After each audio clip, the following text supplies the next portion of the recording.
15 अक्टूबर 2018 दोपहर के करीब 2 बजे। मुंबई की भीड़ में डूबा अंधेरी इलाका, जहां हर मिनट सैकड़ों ओला और ऊबर चल रही होती हैं। इसी भीड़ के बीच एक 20 साल का लड़का अपने मोबाइल पर ओला ऐप खोलता है और अंधेरी से सांता क्रूज एयरपोर्ट के लिए टैक्सी बुक करता है। कुछ ही मिनटों में टैक्सी उसके अपार्टमेंट के नीचे आकर रुक जाती है। ड्राइवर जैसे ही बाहर देखता है, उसकी नजर एक अजीब से सीन पर जाती है। सामने एक लड़का खड़ा था, हाथ में एक बहुत बड़ा ब्लैक कलर का सूटकेस। चेहरे पर घबराहट, आंखों में बेचैनी और चाल में एक अजीब सी जल्दी। ऐसा लग रहा था जैसे वो कहीं भाग रहा हो या किसी चीज से बच रहा हो। ड्राइवर उसकी हालत देखकर खुद आगे बढ़कर सूटकेस उठाने में मदद करता है, लेकिन जैसे ही वो बैग को उठाता है, उसके चेहरे के एक्सप्रेशन बदल जाते हैं। बैग बेहद भारी था, करीब 40 से 50 किलो। इतना वजन आमतौर पर एयरपोर्ट जाने वाले किसी पैसेंजर के बैग में नहीं होता। ड्राइवर के मन में सवाल जरूर उठता है, लेकिन वो कुछ पूछता नहीं है। बस चुपचाप उस सूटकेस को डिग्गी में रखता है और गाड़ी स्टार्ट कर देता है। गाड़ी चलती है, लेकिन कुछ ही देर बाद लड़का अचानक बोलता है, भैया, लोकेशन चेंज कर दो। ड्राइवर थोड़ा चौंकता है, लेकिन ऐप में नई लोकेशन डाल देता है। कुछ मिनट गुजरते हैं और फिर वही आवाज, नहीं, यहां नहीं, किसी और जगह चलो। एक बार फिर लोकेशन चेंज, फिर तीसरी बार। अब साफ लगने लगा था कि ये लड़का खुद भी नहीं जानता कि उसे जाना कहां है। उसकी नजरें लगातार खिड़की से बाहर थीं, जैसे वो सड़कों पर किसी को ढूंढ रहा हो या शायद किसी से डर रहा हो। पूरी गाड़ी में एक अनईजी साइलेंस थी। ड्राइवर को लगने लगा था कि कुछ तो गलत है, लेकिन मुंबई में सवाल पूछना कई बार भारी पड़ सकता है, इसलिए वो सिर्फ गाड़ी चलाता रहा। आखिरकार कुछ समय बाद टैक्सी मलाड के एक सुनसान इलाके में पहुंचती है। चारों तरफ कम लोग, कम गाड़ियां और अजीब सी खामोशी। तभी लड़का बोलता है, यहीं रोक दो। ड्राइवर गाड़ी रोक देता है। लड़का कहता है, मेरा दोस्त यहीं मिलने आएगा, फिर हम दोनों एयरपोर्ट चले जाएंगे। अब एक बार फिर ड्राइवर उसी भारी सूटकेस को बाहर निकालने में उसकी मदद करता है। बैग जमीन पर रखते ही ड्राइवर को अजीब सा एहसास होता है। इतना भारी बैग और इतनी कंफ्यूजन, लेकिन फिर भी वो कुछ नहीं कहता। लड़का उसे पैसे देता है, बिना पीछे देखे सूटकेस के पास खड़ा हो जाता है और टैक्सी वहां से निकल जाती है। टैक्सी ड्राइवर मुश्किल से 3 से 4 किलोमीटर ही आगे गया था कि उसके दिमाग में एक अजीब सा ख्याल घूमने लगा। जितना ज्यादा वो उस लड़के के चेहरे, उसकी घबराहट और उस भारी सूटकेस के बारे में सोचता, उतना ही उसका शक गहराता चला जाता। उसे लगने लगा कि शायद उस बैग में कोई आम सामान नहीं था। शायद कुछ ऐसा था जिसे वो लड़का सबकी नजरों से छिपाकर किसी सुनसान जगह पर फेंक देना चाहता था।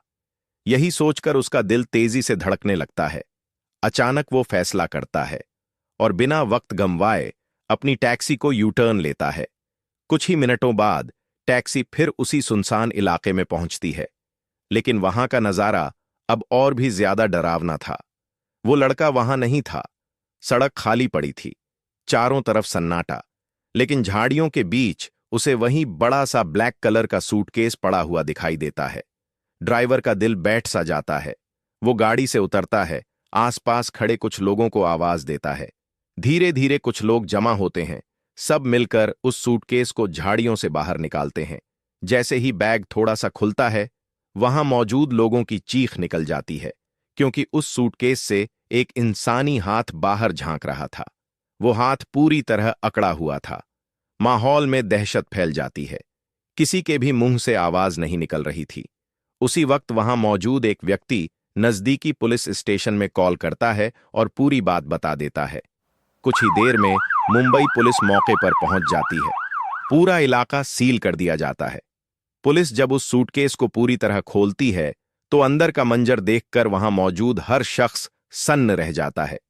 उस बैग के अंदर करीब 20 से 21 साल की एक बेहद खूबसूरत लड़की की डेड बॉडी पड़ी हुई थी।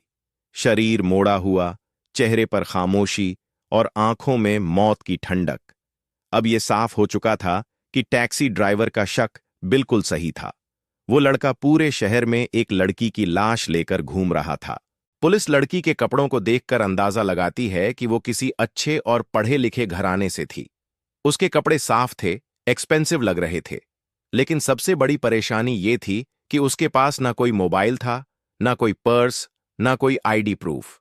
यानी उसकी पहचान पूरी तरह मिटा दी गई थी। अब सवाल और भी गहरे हो चुके थे। ये लड़की कौन थी? इसकी हत्या क्यों की गई?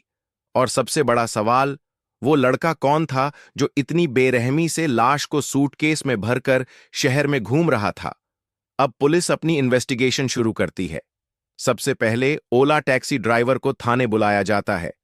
ड्राइवर पुलिस को एक एक बात डिटेल में बता देता है। कैसे वो लड़का दिख रहा था, कैसे बार बार लोकेशन चेंज करवा रहा था और कैसे आखिरी में उस सुनसान जगह पर उतर गया था। ये सारी बातें पुलिस के लिए बेहद इंपॉर्टेंट क्लूज बन जाती हैं।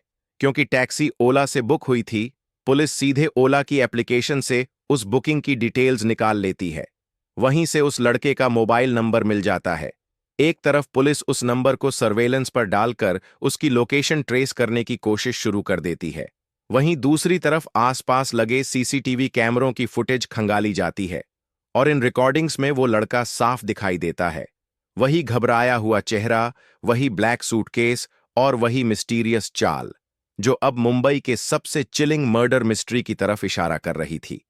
पुलिस के पास अब दो सबसे बड़े क्लूज थे, एक सस्पेक्ट का चेहरा और दूसरा उसका मोबाइल नंबर। अब देर करने का कोई मतलब नहीं था। बिना एक सेकंड गंवाए पुलिस उस नंबर को ट्रेस करती है और सीधा उस इलाके में पहुंच जाती है जहां पर उस लड़के का फ्लैट था। पूरी ऑपरेशन इतनी फास्ट थी कि कातिल को संभलने तक का मौका नहीं मिला। पुलिस जब उसके फ्लैट का दरवाजा खटखटाती है, अंदर का सीन देखकर सब सन्न रह जाते हैं। वो लड़का अपने ही घर में खून के धब्बे साफ करने में लगा हुआ था। फर्श पर पानी फैला था, कपड़े गीले थे और हवा में अभी भी ताजा खून की स्मेल थी। यानी कातिल यहां पर रंगे हाथों पकड़ा गया था। पुलिस तुरंत उसे अरेस्ट करती है और सीधे पुलिस स्टेशन ले आती है। यहीं से इस खौफनाक केस की परतें खुलनी शुरू होती हैं। पूछताछ में पुलिस को पता चलता है कि इस 20 साल के लड़के का नाम मुजम्मिल इब्राहिम सईद है। इसका पूरा परिवार हैदराबाद में रहता है। ये एक काफी रईस फैमिली से बिलोंग करता था। इसके पिता मर्चेंट नेवी से रिटायर्ड थे और इसी वजह से मुंबई में उसका खुद का फ्लैट था जहां मुजम्मिल अकेला रहता था। बाहर से देखने पर उसकी लाइफ किसी लग्जरी ड्रीम से कम नहीं लगती थी, लेकिन अंदर की सोच पूरी तरह डार्क थी। जब पुलिस उससे पूछती है कि आखिर उसने उस लड़की को क्यों मारा और वो लड़की कौन थी, तो वो बिना ज्यादा घुमाए सीधे नाम बता देता है, मानसी दीक्षित। अब पुलिस जब मानसी दीक्षित की बैकग्राउंड चेक करती है तो पूरी कहानी और भी दर्दनाक हो जाती है। मानसी दीक्षित राजस्थान के कोटा की रहने वाली थी। उसके परिवार में माता पिता और एक बड़ी बहन थी। वो घर की सबसे छोटी थी और बचपन से ही उसे मॉडलिंग का जबरदस्त शौक था। उसने मिस कोटा का खिताब जीता था और उसी जीत ने उसके सपनों को और बड़ा कर दिया। मार्च 2018 में वो मुंबई आई, बड़े सपनों के साथ, बड़ी आंखों में उम्मीद लेकर, क्योंकि मुंबई में उसे एक बड़ा ब्रेक मिल चुका था। मुंबई आकर मानसी ने कई टीवी प्रोजेक्ट्स में काम किया, क्राइम पेट्रोल जैसे शोज, कुछ डेली सोप सीरियल्स, और धीरे धीरे वो इंडस्ट्री में अपनी जगह बना रही थी। उसका सपना सिर्फ टीवी तक सीमित नहीं था, वो बॉलीवुड में भी अपनी पहचान बनाना चाहती थी। और इसमें कोई शक नहीं था कि वो बेहद खूबसूरत थी, टैलेंटेड थी और कैमरे के सामने नेचुरल लगती थी। यही वजह थी कि उसे लगातार काम मिलने लगा, बड़ी बड़ी कंपनीज के एड्स, मॉडलिंग असाइनमेंट्स और यहां तक कि फॉरेन ट्रिप्स भी। मानसी दीक्षित कामयाबी की सीढ़ियां बहुत तेजी से चढ़ रही थीं, लेकिन उसे ये नहीं पता था कि उसकी इसी राइजिंग सक्सेस के बीच उसकी जिंदगी में मुजम्मिल इब्राहिम सईद नाम का एक ऐसा शख्स भी एंटर कर चुका था, जो आगे चलकर उसकी पूरी दुनिया उजाड़ देने वाला था। जैसे ही ये खबर सोशल मीडिया और न्यूज चैनल्स पर वायरल होती है, वैसे ही मानसी के परिवार वालों तक भी ये खबर पहुंच जाती है।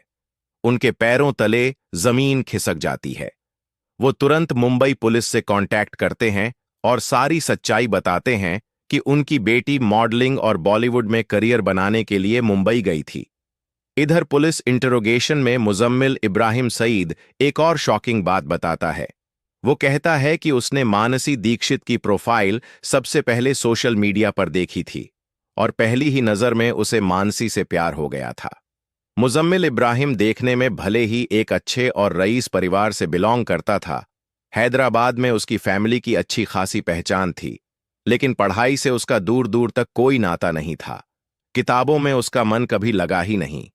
उसका असली शौक था सोशल मीडिया पर अपनी फ्लैशी फोटोज डालना, फेक लाइफस्टाइल दिखाना और खुद को फ्यूचर बॉलीवुड स्टार प्रूव करना। हकीकत ये थी कि उसके अंदर ना तो कोई खास टैलेंट वन था और ना ही कोई सॉलिड स्किल। फिर भी उसके सपनों का लेवल आसमान छू रहा था। इसी उम्मीद में उसके पिता उसे हैदराबाद से मुंबई ले आए। उन्हें लगा कि शायद माया नगरी में आकर उनका बेटा कुछ कर दिखाएगा, लेकिन मुंबई आकर मुजम्मिल ने मेहनत करने के बजाय शॉर्टकट चुना।